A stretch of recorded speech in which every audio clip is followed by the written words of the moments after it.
All right, hello and good evening, everyone. Welcome to our workshop on the Pickering, Rangel, and Payne Graduate Fellowships. I'm Heidi Bretz, use she, her pronouns, one of the National Fellowships advisors here at the University of South Carolina. And this is just kind of a brief introduction to what these different awards are, what benefits they provide, and how to apply for them. So we're just going to kind of go over the process in hopefully a little bit of a nutshell. There'll be a big nutshell, maybe like a Brazil nut, but we will get you some information about this particular suite of graduate fellowships. So we already did our icebreaker, and we're going to do a program overview. We're going to go over what the applicant profile is. So who makes a good fellowships applicant? What are they looking for? Tips for crafting a strong application, both from the foundations that review these and also from NFSP in general. And then we'll go through a worksheet that we've designed to kind of help you think through some of these questions about foreign service, to help you start crafting your essays and really directing you to answer some of the questions and the prompts that Pickering, Rangel, and Payne are looking for. And this, just to reiterate, this portion in the beginning is a presentation. We're going to be recording it, and then we'll have the second half of the workshop to do some more informal conversations.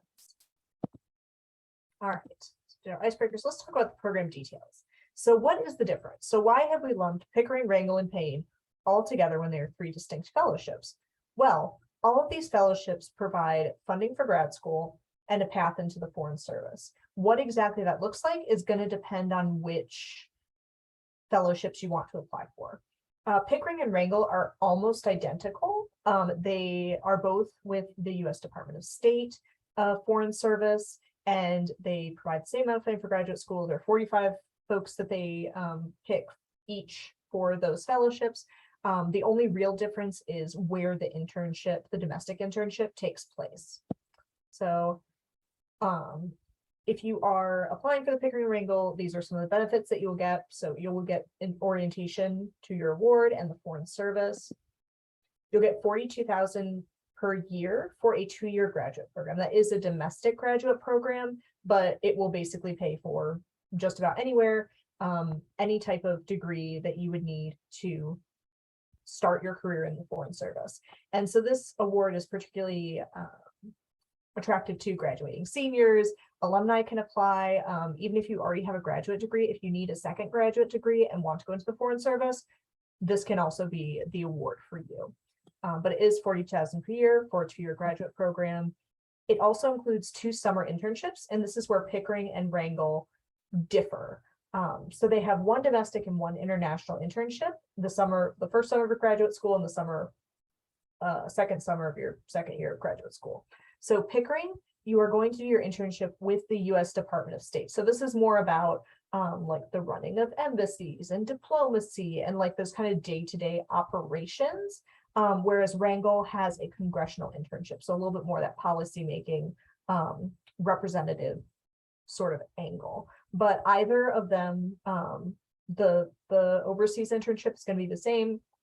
You'll be placed at an embassy or consulate abroad to do an internship before your placement in the foreign service. So if you are interested in the foreign service with the U.S. Department of State, you should apply for both.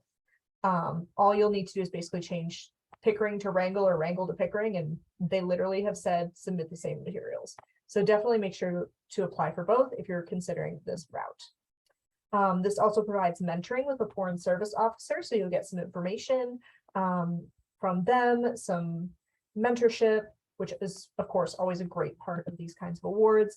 And then the cherry on top of this giant cake that is Pickering and Rangel is employment with the Foreign Service. Of course, you do have to hold up your end of the bargain. You have to pass the Foreign Service exam, but they will give you a Foreign Service placement within, if you fulfill all those parameters, after you graduate from your 2-year master's degree. There is a 5-year service obligation. This is designed for folks who want to create careers in the foreign service. So do know that if you are awarded, you have to serve it for at least 5 years, hopefully longer.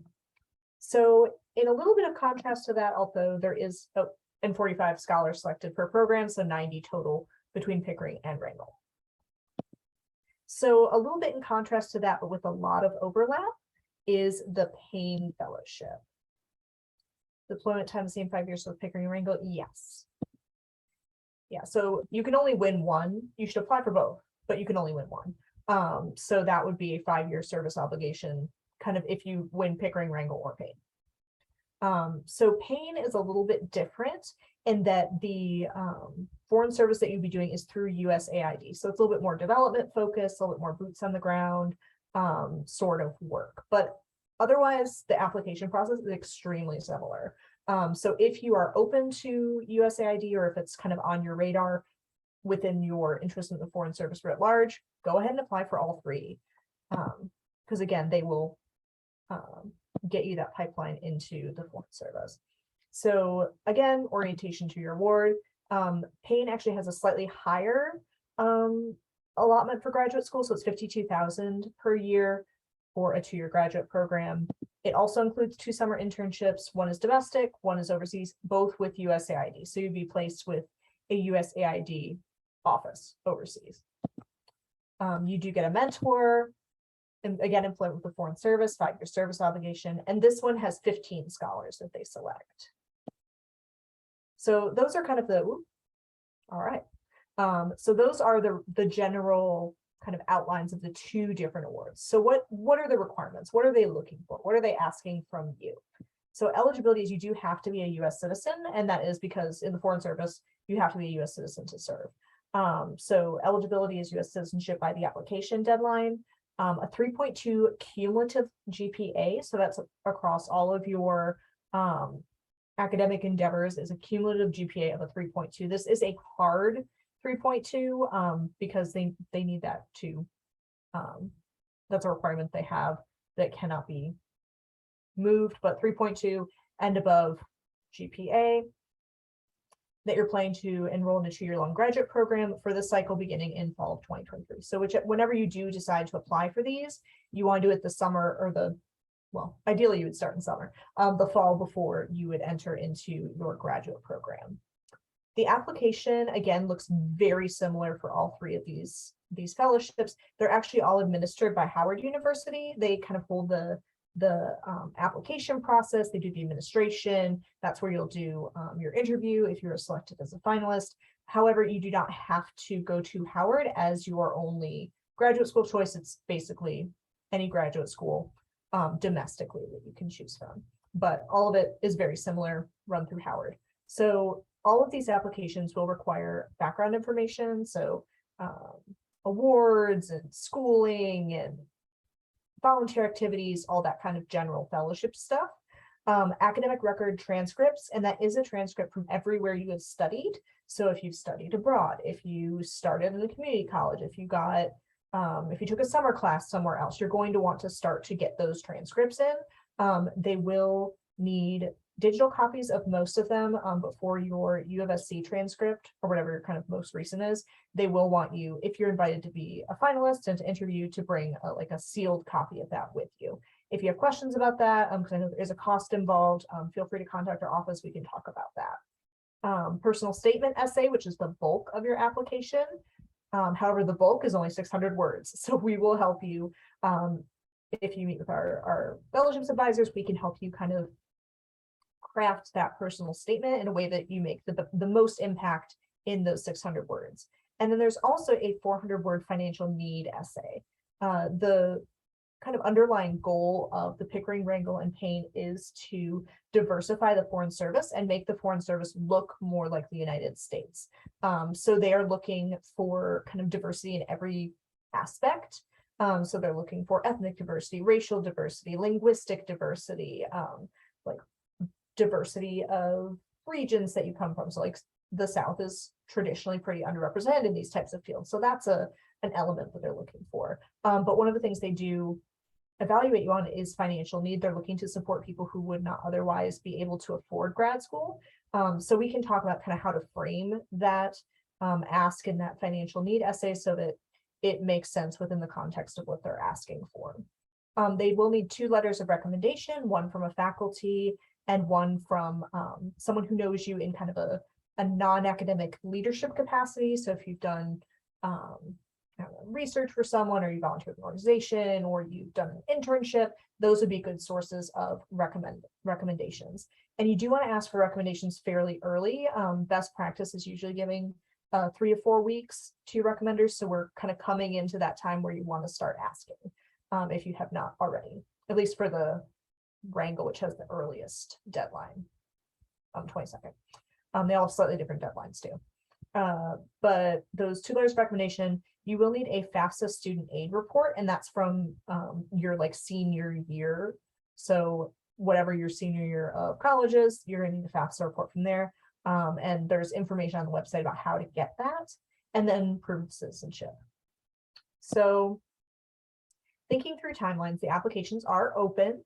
The deadlines are slightly different depending on the award, so you kind of have it staggered. So Rangel is the earliest, it's going to be September 22nd, and then Pickering will be September 29th, Payne will be November 4th. For each of these, they select finalists within probably about a month of you submitting your application. They invite you to Washington, D.C. They pay for your flight, pay for your board, meals, and things like that while you're there. They invite you there. They do an in-person interview with you, and then they also do a writing exercise, and we will help you prepare for that. It's like if you ever did like an AP class, it's kind of AP style essay writing sort of thing, and they're trying to evaluate how well you can think on your feet and make kind of a cogent written argument on a subject that you may or may not be super familiar with. So we'll help you prepare for that. We're not just going to send you in blind. So we will send you, they'll send you to Washington, D.C., and then they do this evaluation process, and then they let you know shortly after interviews. So you'll know pretty much between like November and January, depending on which awards you apply for, whether or not you've been selected. So that's something that you can then use and talk about as you apply to graduate school. Say, hey, just so you know, I've also been selected as a Rangel Fellow. And I think that that will be something very good to talk about in your graduate essays. And this gives you a lot of practice of creating personal statements and other documentation that you can then repurpose.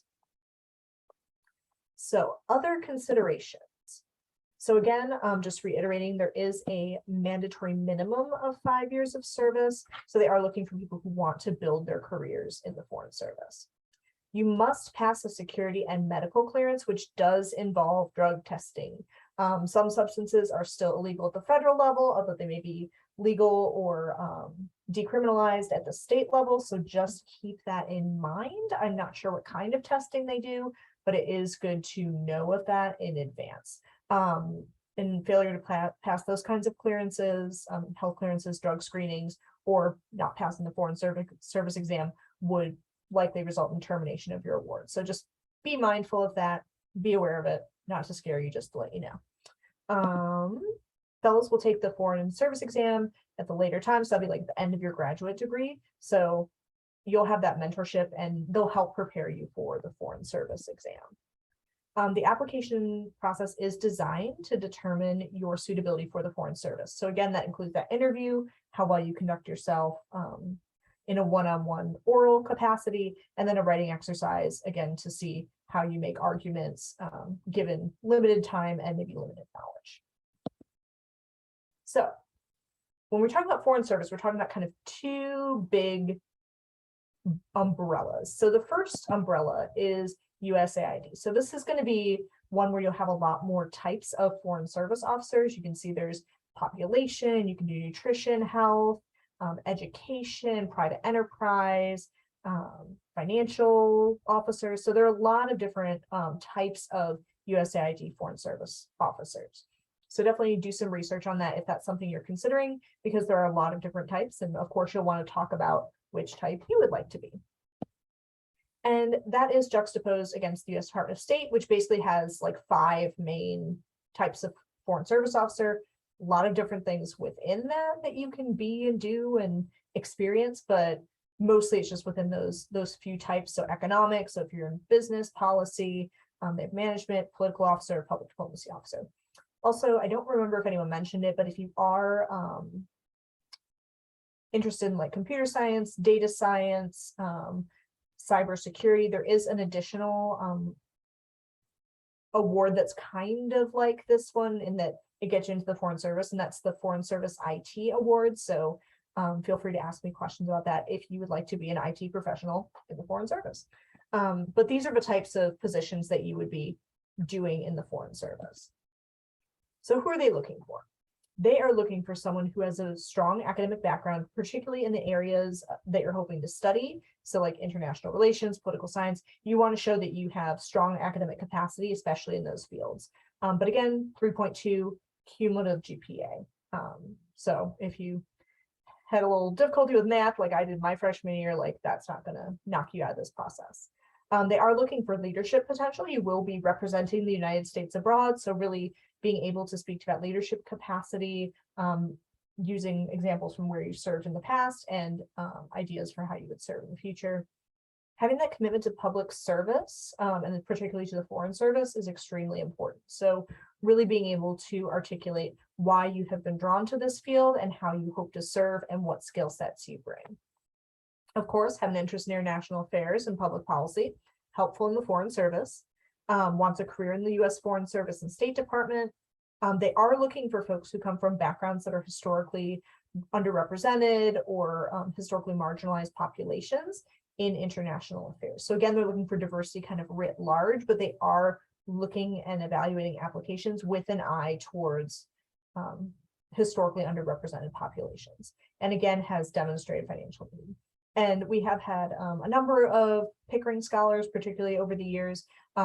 Here's one of our Pickering fellows who is Shamalis Glover, and she actually is now stationed in Paris. So she kind of put her hat into the ring and happened to get stationed in Paris. So that's where she is now. But she also served in Oman and Pakistan. So they're going to send you kind of everywhere. All right, so what else are they looking for? So again, individuals from diverse areas within the United States. So I know we have folks who are coming from in-state, from out of state, but being able to kind of talk to, like, are you from a rural background? Are you from an urban background? Did you grow up in a specific area of the country? Is there something that like makes you unique and kind of ties you to the specific region that you feel you represent?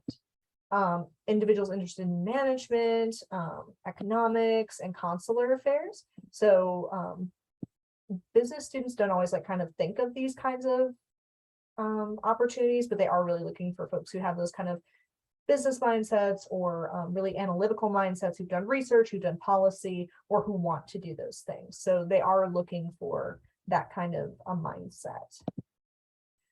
Individuals who have demonstrated resourcefulness and resiliency, as you can imagine, being overseas in a new environment, especially if you are posted to what they call a hardship post, which is somewhere where there may be civil unrest or other elements that make it particularly challenging to be stationed there. You'll want to call upon your reserves of resiliency and that you develop throughout your life. So talking about maybe times that you've overcome challenges, that you've problem solved, that you've been able to persevere in spite of obstacles. So that'll be something to incorporate into your essays as you develop your application. Individuals interested in foreign languages and cultures. Of course, the culture thing we would hope that you would have if you were going into the Foreign Service, but if you have language skills, definitely highlight those in your application. Individuals with strong leadership and organizational skills. So again, being able to talk to when you have demonstrated your leadership capabilities. First generation college students are another particular population they're paying special attention to. Individuals who want to represent the United States as diplomats. So that's kind of the core of the job description. That's who they're looking for. So the more that you can tie your goals into what the foundations are looking for, the better positioned you'll be as an applicant. So application tips from the foundation. So these are tips that Pickering, Rangel, and Payne have told us, like, this is what we want you to share with our applicants. So first off, like I said, apply for all 3 fellowships. You can submit basically the same application materials for Pickering and Rangel, just change the name. Payne, you may have to do a little bit of revising because USAID is a little bit of a different posting, a different job description. than the US State Department, but we can help you kind of tweak those. And also Payne is the latest application deadline, so you have plenty of time to fiddle around with those essays. Review your application requirements, make sure you hit all of those eligibility requirements. And also there's a ton of information on their websites, Pickering, Rangel, and Payne, FAQs, tips on crafting a strong application. So they have a lot of information. They want you to be successful, and they want you to submit your best possible application. So they're very good about giving you lots of information. Explain in your statement of interest or your statement of purpose, motivations for applying, and identify your background, experience, and skills that would make you a successful foreign service officer. So one thing we see in fellowships often is like the biggest thing you can do to kind of give yourself an edge is to answer the questions that they are asking you. And they are asking for, why are you interested in the foreign service? And what experiences or skill sets do you have that qualify you for consideration for this position? Demonstrating academic ability and rigor in studies. Again, they're looking for something within that 3.2 GPA, but if you've done research or you presented papers, those are things that will attest to your academic abilities. Obtain strong letters of recommendation and make sure you keep an eye on their arrival. Folks will upload them into the system, but you can see when folks have submitted. So definitely keeping an eye on that and following up with faculty as needed. Again, with letters of recommendation, with this one and with some other awards, it's more important what your recommenders say about you as opposed to what their title is. So if you have worked with someone who is, say, I don't know, maybe an adjunct professor, and they know you really, really well and can speak to your academic abilities and your ability to thrive in difficult circumstances, your communication and your passion for culture, they're going to be a much better reference than someone who is the head of the department, but they've seen you maybe twice and couldn't pick you out of a crowd. So, you kind of want to balance that when you're looking at who should be your recommender. Demonstrating the need for financial assistance for graduate school. They do want you to share that information. So again, we can talk a little bit more about what that specifically can look like when we get into the more workshoppy portion. Listing all relevant college, university, or professional honors and awards. This is not the time to be shy. This is not the time to be like, oh, well, the dean's list doesn't really count. If you got something, if you got a certificate, if there's something, you put it on there. That will definitely be helpful when they're reviewing your application. Including all relevant extracurricular, community, or volunteer experiences, especially highlighting any leadership roles that you have held. And that can be leadership in terms of an office, like if you were vice president, or if you took a leadership role in planning the annual gala or running a fundraiser. Those are also examples of leadership. So making sure that you highlight those in your application. So that's from the foundation. From us, from the National Fellowships and Scholar Programs Unit, our tips are, think about the story you want to tell.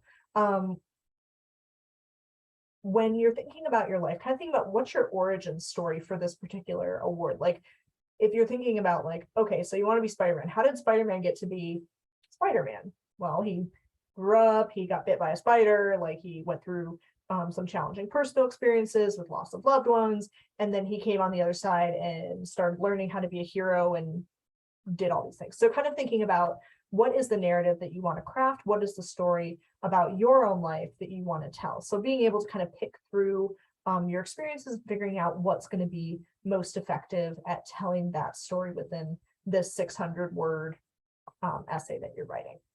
Critically thinking about your past, your present, and your future. Any fellowships application is going to involve a lot of self-reflection. So I really encourage you to think about like, what are the things in your past that like made you who you are, that informed your values, that drew you towards this type of an intercultural professional experience? What are you doing at present to prepare for that experience? What do you hope to do in the future? What are your goals? Do you want to work on transportation theory or transportation accessibility in Southeast Asia? Awesome. Like that is something that you'll want to explore in your essays. And again, this is the time to brag about yourself. Think about your application when you're talking about yourself. Think about like a parent or a friend, how they would describe you if they were really excited. They'd be like, oh yeah, I love how they do this and they do that. They really communicate well, and they can speak French without thinking, that sort of thing. Like people who love you and can really speak to you, like that's the kind of energy you want to channel in talking about yourself. So direct that back towards you as you start to draft this essay. Considering the overall message you want to convey, again, kind of thinking about what do you want the reviewers to walk away with? If they remember one thing from your essay, what is that going to be? So thinking about that in advance and then crafting your essay, kind of reverse engineering it to lead the selectors to that conclusion. Use active, not passive voice. So I don't know if anyone has kind of done the by zombies sort of test, but you can use the by zombies test. So if you say like, I studied math, okay, that's an active sentence. If you say math was studied by me, that is passive. It's kind of a weird example. But if you can put by zombies in instead of by me, or the math was studied, like if you can put by zombies and the sentence makes sense, you probably are using passive voice. So if you think like the university, I don't know, awarded a medal to me, like awarded a medal by zombie. Bad example, but anyways, trying to use those active, not passive sentence structures, and we can again help you as fellowships advisors to parse through and see where you might be doing that. Grammar, syntax, and punctuation do all matter. The more eyes you can get on your essays, not only for content, but also for structure and punctuation, like the more likely you're going to catch that weird comma, or the fact that you used outset instead of offset, or you used the wrong kind of complement, which I have done in like applications before. Please don't do that. But kind of catching those couple of things. And my slideshow decided to advance us. So last thing is be authentic. Don't tell us what you think we want to hear. So there's a kind of a temptation when you're looking at these fellowships applications to say, oh, well, how can I make myself the perfect candidate? No, like you're trying to tell us what makes you unique, what makes you well suited to this position. There is no one kind of perfect Rangel, Pickering, or Payne applicant. They look a lot of different ways. They have a lot of different skill sets, a lot of different experiences. And that's what makes good fellowship applicants is you're authentic. You are bringing this perspective and these experiences to the world's biggest problems that you want to solve, and basically asking people to invest in that. And so don't tell us what you think we want to hear. We want to hear your real story. That being said, I know we've talked a lot about like financial need and overcoming obstacles and hardships. Again, another thing that we can sometimes fall into in the fellowships world is to kind of sell our trauma and package it in a way that kind of creates this kind of sad story. But the thing is, you don't have to do that. If there's something that is in your life that is not relevant to what you're doing as a future foreign service officer, you don't have to include that. You are the crafter of your narrative. So you can include things that are relevant to you, things that are aha moments, things that are special, but by no means is there a need to kind of focus on things that make you uncomfortable or that were particularly painful in the past in order to get the fellowship. Like, you are qualified, you are wonderful applicants, will help you tell the story that you want to tell. So I just wanted to put that note in. And so that brings us to the end of our presentation portion. We're going to spend some time now working on essay drafts if we have them, and also working through Pickering, Rangel, Payne worksheet that we've developed to kind of help you answer some of these questions, think deeply about why you want to be a foreign service officer, and help you get started with writing. So I'm going to conclude the recording here, and thank you all for your attention.